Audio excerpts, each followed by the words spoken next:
Hello everyone, అందరికీ నమస్తే. నేను మీ సింధుని. Welcome to our channel passion and fashion by Sindhu. ఇవాల్టి వీడియోలో ఎంతో క్రిస్పీగా చాలా టేస్టీగా ఉండే క్యాబేజ్ 65ని చాలా ఈజీ మెథడ్లో ఇంట్లో ఎలా ప్రిపేర్ చేసుకోవాలో చూపిస్తున్నానండి. రెసిపీ ప్రిపరేషన్ కోసం ఫస్ట్ ఒక మిక్సింగ్ బౌల్ తీసుకున్నాను. అందులోకి 3 కప్పులు సన్నగా తరిగినటువంటి క్యాబేజ్ వేసుకున్నాను. మీరు కావాలంటే క్యాబేజ్ని చిన్న ముక్కలుగా కట్ చేసుకుని అలా కూడా వేసుకోవచ్చు. మీరు స్టాండర్డ్ మెజర్మెంట్ ఉండటం కోసం ఒక కప్ కానీ బౌల్ కానీ తీసుకోండి. దాంతోనే ఇంగ్రీడియంట్స్ అన్ని కూడా మెజరింగ్ చేసుకోండి. అండ్ బై ద వే, నేను చెప్పిన ఇంగ్రీడియంట్స్ రేషియో అంతా కూడా 3 కప్పులు క్యాబేజ్ తురుముకి సరిపోయేంత. 1 కప్పు శనగపిండి వేసుకుని, 1/2 కప్పు కార్న్ఫ్లోర్ వేసుకుని, 1/2 కప్పు బియ్యపిండి కూడా వేసుకోండి. ఇది నార్మల్ మనకి షాప్స్లో దొరికే బియ్యపిండి. ఇప్పుడు టేస్ట్కి సరిపడా సాల్ట్, కారం వేసుకోండి. అలాగే ఒక 1 టేబుల్ స్పూన్ ఫ్రెష్గా దంచుకున్నటువంటి అల్లం వెల్లుల్లి పేస్ట్ కూడా వేసుకోవాలి. ఈ రెసిపీ ప్రిపరేషన్లో మీరు అల్లం వెల్లుల్లి పేస్ట్ ఫ్రెష్ది కాకుండా నిలవది వేసినట్లయితే టేస్ట్, ఫ్లేవర్ అనేది కంప్లీట్గా చేంజ్ అయిపోతుంది. సో ఖచ్చితంగా ఫ్రెష్ది మాత్రమే యూజ్ చేయండి. అలాగే ఒక 1/8 teaspoon red food colour వేస్తున్నాను.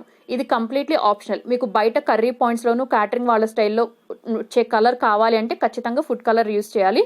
పర్వాలేదు అనుకుంటే స్కిప్ ఆఫ్ చేసేయచ్చు.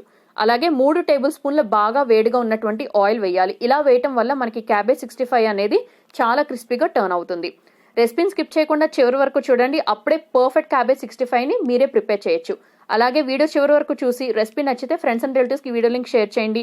మరిన్ని వీడియోస్ చూడటం కోసం మన ఛానల్ సబ్స్క్రైబ్ చేసుకోండి. పక్కనే ఉన్న బెల్ ఐకాన్ని కూడా యాక్టివేట్ చేసుకోండి. ఇప్పుడు క్యాబేజ్ మిశ్రమాన్ని బాగా కలుపుకుంటూ ఉంటే మనకు కొంచెం మాయిశ్చర్ కంటెంట్ అనేది రిలీజ్ అవుతుంది. ఆ మాయిశ్చర్ కంటెంటే ఈ పిండిల బైండింగ్ కోసం హెల్ప్ అవుతుంది. అలా కాకుండా మీకు మాయిశ్చర్ కంటెంట్ కొంచెం తక్కువ రిలీజ్ అయితే అవసరానికి తగినట్టు వాటర్ అనేది కొద్దిగా యాడ్ చేసుకుంటూ, అలాగే అవసరం అనిపిస్తే మరికొంచెం కార్న్ఫ్లోర్ అండ్ బియ్యపిండి కూడా యాడ్ చేసుకుంటూ క్యాబేజ్ ముక్కలు అంతటికి కూడా ఈ పిండిలు అనేది కోటింగ్ బాగా పట్టేలాగా పట్టించుకోండి. ఈ వీడియో క్లిప్లో చూపిస్తున్న టెక్స్చర్ వస్తే ఓకే. ఇప్పుడు డీప్ ఫ్రై సరిపడా ఆయిల్ అనేది ఒక కడాయిలో పోసి ఆయిల్ బాగా హీట్ చేసుకోండి. మనకి ఎప్పుడు కూడా డీప్ ఫ్రై ఐటమ్స్ ఇలా క్యాబేజ్ 65, గోబీ 65 ఇట్లాంటి వాటికి బాగా హీట్గా ఉండాలి ఆయిల్ అనేది. ఆయిల్ బాగా హీట్ అయిన తర్వాత ఫ్లేమ్ని లోలోకి అడ్జస్ట్ చేసుకుని ఈ క్యాబేజ్ మిశ్రమం నుంచి కొద్దిగా తీసుకుంటూ సేమ్ మనం పకోడీలు ఎలా అయితే వేస్తామో అలాగే కొంచెం హైట్ నుంచి వేసేసేయండి. మరీ పెద్ద ముద్దల్లా కాకుండా కొంచెం చిన్న పలుకులుగా వేస్తే క్యాబేజ్ ముక్క అనేది చాలా బాగా ఫ్రై అయ్యి తినేటప్పుడు చాలా క్రిస్పీగా ఉంటుంది. టేస్ట్, టెక్స్చర్ రెండు కూడా చూడటానికి, తినడానికి కూడా చాలా బాగుంటాయి. సో వన్స్ అన్ని వేసేసిన తర్వాత కడాయిలో ఎన్నైతే సరిపోతాయో అన్ని వేసిన తర్వాత ఫ్లేమ్ని మీడియంలోకి అడ్జస్ట్ చేసుకుని గెరిట అనేది ఇమీడియట్గా పెట్టొద్దు. కొంచెం పచ్చిదనం తగ్గింది ముక్కలది అని అనుకున్న తర్వాత మాత్రమే గెరిట పెట్టి ఆయిల్లో అటు ఇటు ఫ్లిప్ చేసుకుంటూ ఆయిల్ బబుల్స్ కంప్లీట్గా తగ్గి ఈ ముక్కలు క్రిస్పీగా అయ్యే వరకు కుక్ చేసుకోవాలి.